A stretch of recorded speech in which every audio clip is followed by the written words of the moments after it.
Hello everyone, my name is Stephen Redman. Welcome to Pastor's Library. This is the channel where we discuss everything to do with theology books. Books that might be on a reading list for a seminary course, for a bachelor's or master's degree in theology or in biblical studies, or simply books that have just piqued your interest when you've seen them at a friend's house, at your pastor's office, or perhaps even online.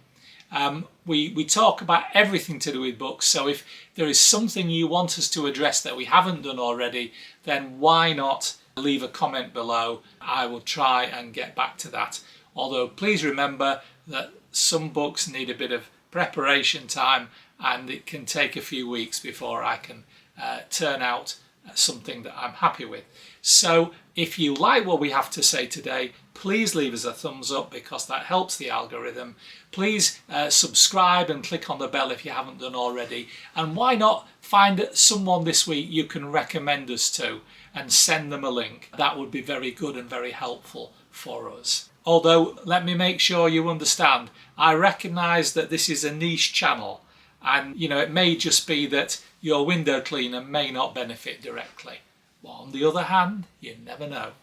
So I want to talk about one particular book, and I've picked up the others in the series. This is a series called Proclamation, Preaching the New Testament.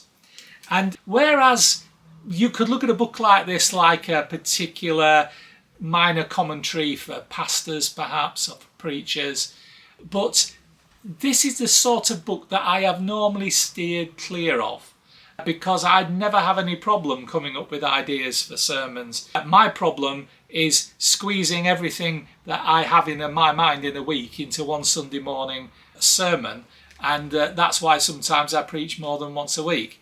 So what I would say to you is I was slightly uninspired by the idea of proclamation, preaching the New Testament, because I thought, well, I get a lot of ideas for preaching from books that are not aimed at preachers. And so maybe it's below me, I thought. Ooh, Stephen. So I was recommended Preaching Ephesians by Lynn Cohick. And I do like Lynn Cohick. And so I was very intrigued by that. But I thought, well, if this has just come out, maybe there's some others. And I found 3 other titles. 2 Corinthians, which seems to have got lost in the post and I may have to reorder it, so I can't talk about that one. James W. Thompson on Hebrews and Peter, which was published in 2021, 108 pages. Robert W. Wall, Preaching the Pastoral Epistles, published last year, 2024, 144 pages. And I just want to briefly tell you a little bit about these two before I get on to my main point for today. So James W. Thompson wrote this book on Hebrews, and I have to say he caught me with this straight away when he immediately goes into an inclusio between chapter 4 verses 14 to 16 and chapter 10 19 to 23. And these two inclusios begin with the phrase, therefore having a great high priest. And I think I have got so much from studying my Bible and finding an inclusio, which to all intents and purposes, if you're not familiar with the word, it's a pair of brackets. It's saying everything inside these brackets is about what the inclusio is talking about, and you should follow that through.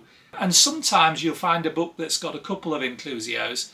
I mean, I always think, it's great that we can look at Matthew's Gospel, which sort of starts with, you will call his name Emmanuel, which is God with us. And it ends with the very last verse, which, lo, I am with you always. And Matthew's got an inclusio there. He wants us to understand the God who is always with us. Luke's Gospel has a baby wrapped in swaddling bands at the start, and at the end we have Jesus's body wrapped again, same Greek word, wrapped again in swaddling bands, so to speak, put into the grave by Joseph of Arimathea.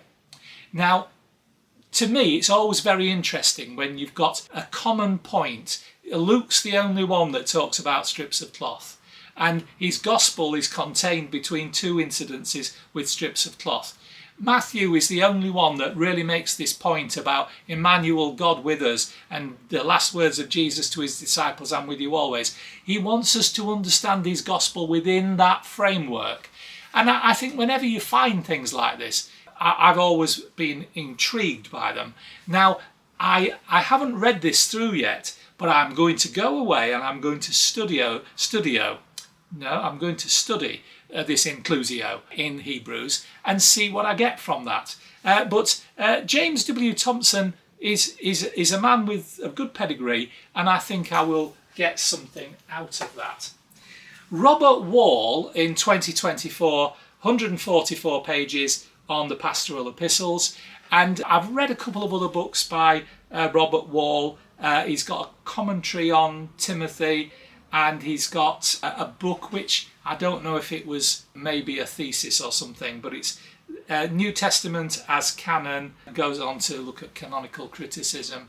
And I actually found that book to be very helpful. So this book I picked up and I just started flicking through it, and I discovered that he has a section at the end of each section called Sermon Sketch. Other authors call it something different, but it's the same section. And he says, here's a 3-point sermon for you about 1 Timothy 3 and 4. And his first point is effective leaders must be well thought of by those outside of the faith. Now, when I was ordained, my ordination papers that I had to send in initially had to have 3 references. One reference from someone who knew me well in my own stream, one reference from another local geographical minister that, if you like, I was in competition with, that could speak of my good character.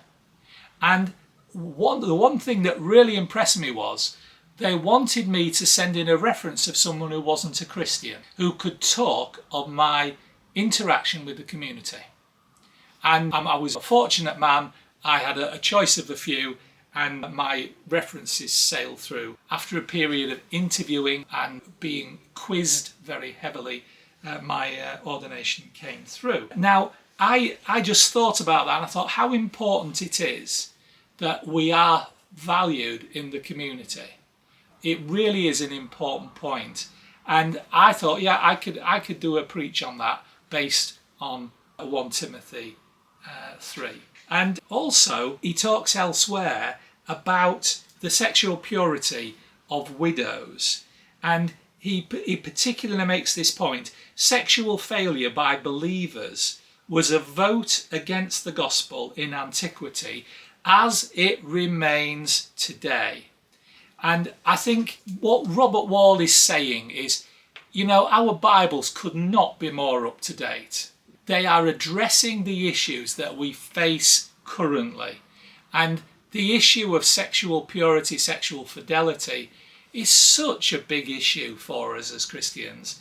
And he points this out from 1 Timothy, and he does so in a very helpful way. So I'm just referring to these as books that were helpful, may be helpful in the future. None of them are expensive. I mean, I've been paying £11 to £12 for a copy, which in Britain at the moment, that's a very good price. And whereas these are not truly theological books, they are written by theologians. And they are aimed at the preaching market. And I think that if you are someone who is a preacher, or you lead a Bible study group, and you look for ideas, I think a book like this might be very helpful to you. And this latest one by Lynn Cohick, which has just come out 2025, 135 pages, and interestingly enough, it has a bibliography tacked on the end, pages 1 to 5, so I suppose it's 140 pages really. It's the first book I can ever remember reading where there's a total number of pages and then separate numbered pages at the end for a bibliography. And I think that's a really good thing because it shows how important and separate the bibliography should be. That's Stephen getting on his high horse about the value of bibliographies again. Now, all of these have had good write-ups, but This one by Lynn Cohick, it's got really good quotes about it from Michael Gorman, Scott McKnight, Janine K. Brown, Michael Bird, Amy Peeler and Nijay Gupta. All of these are known people, really good speaking out for it. And it was for that reason that I bought this and worked my way through this, and then bought a couple of others out there, which are the ones I've just attended to briefly, because I felt, well, this maybe does have something for me. And I have to say to you, it does. I think the price is excellent. These are all paperback, of course, and none of them are heavy. I mean, these are, it's 140 pages, including the 5-page bibliography. This is not a big book. You can work through it quite easily. And if you're working through a chapter at a time, it's an easy thing to do after work one day, to sit down and work through a chapter. This is a very digestible, very accessible work. And Lynn Cohick, of course, has written a great commentary on Ephesians, so she was a good person to ask to do the Preaching Ephesians volume. So this has these sections on what do you preach from this, and I would suggest to you that 3 points by one of these great people is not particularly something to die for, but if you get 1 point that really triggers you off on a study, it's something that you can develop yourself. And I would think it'd be quite hard for you to not read a 3-point suggestion for a sermon and not come out of that with a sermon of your own. This is good stuff. It's chewable, it's digestible. You won't need omeprazole or any other gastric device to stop you having indigestion afterwards. This is a very, very, very, very good book. And I just think that Lynn Cohick is becoming one of these people where I can barely find anything bad to say about her. She really does do a great job. I worked my way through the Ephesians 1, and I have had certain things I have always preached from Ephesians 1. And what I did find was that she lifted me off my tram rails and made me more of an omnibus than a train. I found I could go other places that I maybe hadn't gone before, and I found that helpful. Certainly there are key points in this which are absolutely excellent. And I'm not going to say that, of course, I'm referring to the bibliography, although I could do because it's quite good. But what I would say is that she gives some context. For example, when you're talking about children, parents and slaves, she has a historical setting, particularly for children, which is helpful. You very often get people going into the background of slaves and the background of women, but actually I thought the children's section was more than helpful. And there's a good section on baptism. In fact, frankly, anything you can think of in Ephesians, you will find this to be more than helpful. You've got a very interesting aside on Eric Liddell, the Olympic runner who refused to run on a Sunday, if you remember. I think it was in the 1932 Olympics, was it? And there's a good section on him talking about when he served in China as a missionary, and little bits there which, unless you've sat down and read someone's biography, you may not know. But I thought to myself, now I can imagine using that as a sermon illustration. So what I would say is, watch out for this series. I understand that they're going to be coming out fairly thick and fast. I can imagine that these are not the sort of books that need the many years study to produce a commentary, for example. But I can tell you that these are written by people who are studious and don't just write anything on the page. So they will be quality works. But the 3 that I have read so far, these are definitely excellent. And Coex that I've read cover to cover, this I really do think is a brilliant piece of work. So if you are studying to talk in a Bible group, maybe you are attending a Bible group and you know that Ephesians is coming up in your Bible group, this might be the sort of thing that it might empower you to come up with ideas for the group. And there's nothing wrong with that. If you are leading the group, then I would suggest to you this is indeed a very good help. And if, like me, you're pastor of a church and you've been pastor of a church for years, then that's fine. But even I have found some good ideas in Lynn Coeck's book. And realistically, when there are people out there like Lynn Coeck producing good ideas, why don't we just embrace them? I mean, you have the right, as I do, to read them and think, no, I don't agree with that. But there are things that you can read and think, I do agree with that, and you can use that.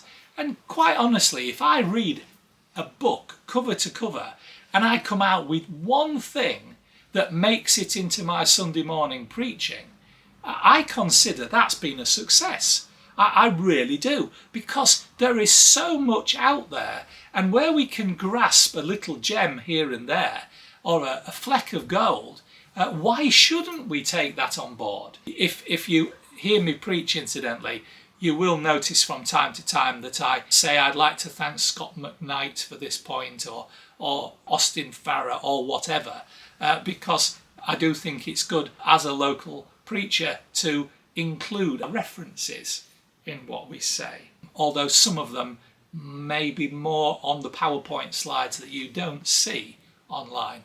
But I still feel that mentioning people is a good point. So this is a really interesting series. I'd like to see it through to the end and see what comes out. I'm probably not going to buy every single one in sequence, but where there's an author that I've read before and really like, I will buy it and I'll see how it goes. And maybe that's how you should work with series like this. If you are a bit of a Lynn Coeck fan, this one is certainly good. And I would suggest to you, I'm really pleased with the person who recommended this to me. So this is Proclamation, Preaching the New Testament, a new series by Cascade Books. That's out of the Whitford Stock stable. And this particular one is only out in 2025. So that's it for today. Please remember to subscribe, click on the bell. Please leave us a thumbs up for today's video. And why not leave a comment below or suggestion? I'm always open to suggestions. If I can do it, if it's possible, then I will try and engage for you. So thank you so much for listening. Thank you so much for supporting this channel. And until next time, all I have to say to you is bye.